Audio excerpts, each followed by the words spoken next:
3 bắp 4 khoai đúng không? 2 chuối. Dạ đúng rồi, tổng cộng 5 cái. Không, bên kia, còn bên em thì 2 chuối 3 bắp. Dạ. Của em đơn của em là 33.000 á. Ừ.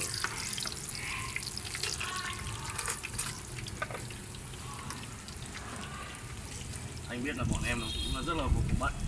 Anh cũng bận lắm. Muốn đưa nhanh cho các em đi. Dạ. Mà cái này tại nhiều khi khách đông quá chiên lâu á. Đúng rồi, chú không phải với cả vừa nãy bếp nó chưa bao nhiêu phút. Không, cái này là phải đợi cho nó giòn, chiên giòn mới ngon chứ vội quá không được.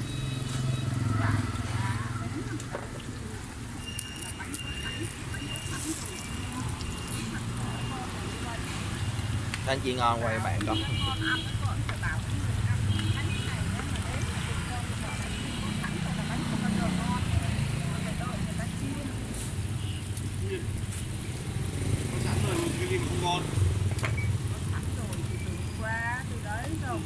Qua luôn. Qua tay chiên chuối ngon cho bạn coi luôn á.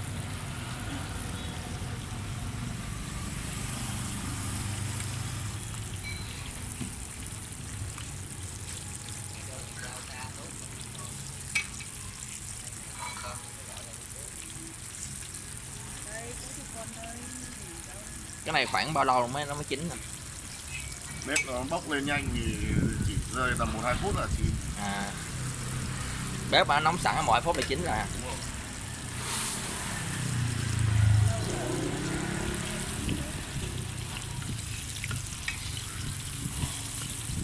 Thấy nhiều người đi giao hói mà nhiều khi chưa chín nữa, chưa chín nữa kêu ai cũng dùng. Dạ đúng rồi.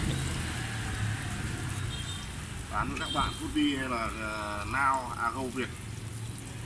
Cái đến là dục nên mình rất là bưởi. Dạ đúng rồi. Nhiều khi cũng phải chiên cho kỹ chứ chín với ăn chứ.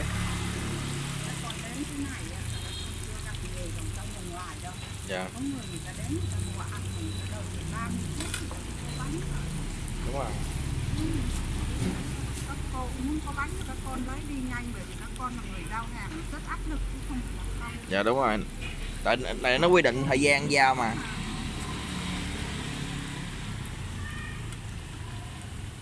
Sau ấy, bọn nào mà cứ dục ấy, bảo nó đến đây mà mua. Đúng rồi. Cho nó biết luôn, nó ngồi nó chờ xem nó như thế nào. Dạ.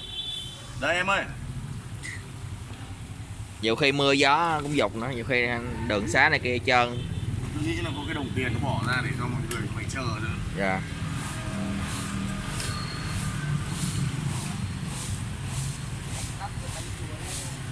Chín bắp chín chuối à? Đã chín chuối là cái đơn của cái cậu vừa nghỉ đợi em. Hủy thì nó bên này nhận ngay.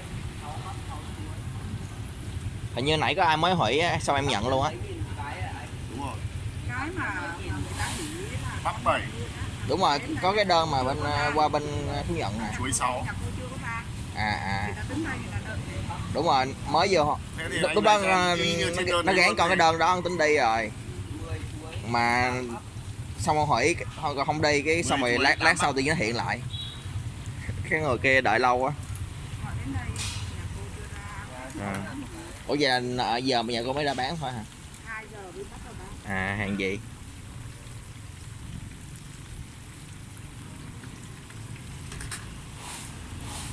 Cho than đi chị ơi.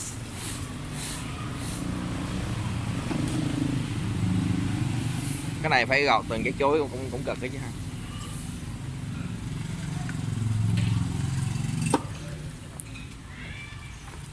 Quay giới thiệu cho quầy chuối của anh luôn à.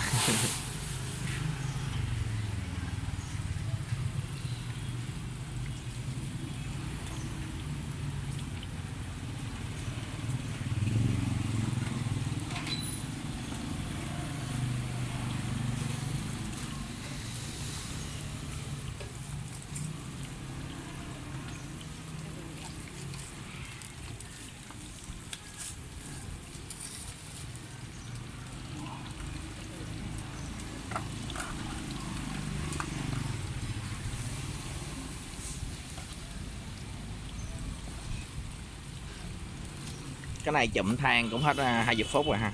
Lâu. ăn lần đầu tiên mà. Đúng rồi, than mới á, phải chụm cháy 10-20 phút nữa mới cháy mới lên lửa.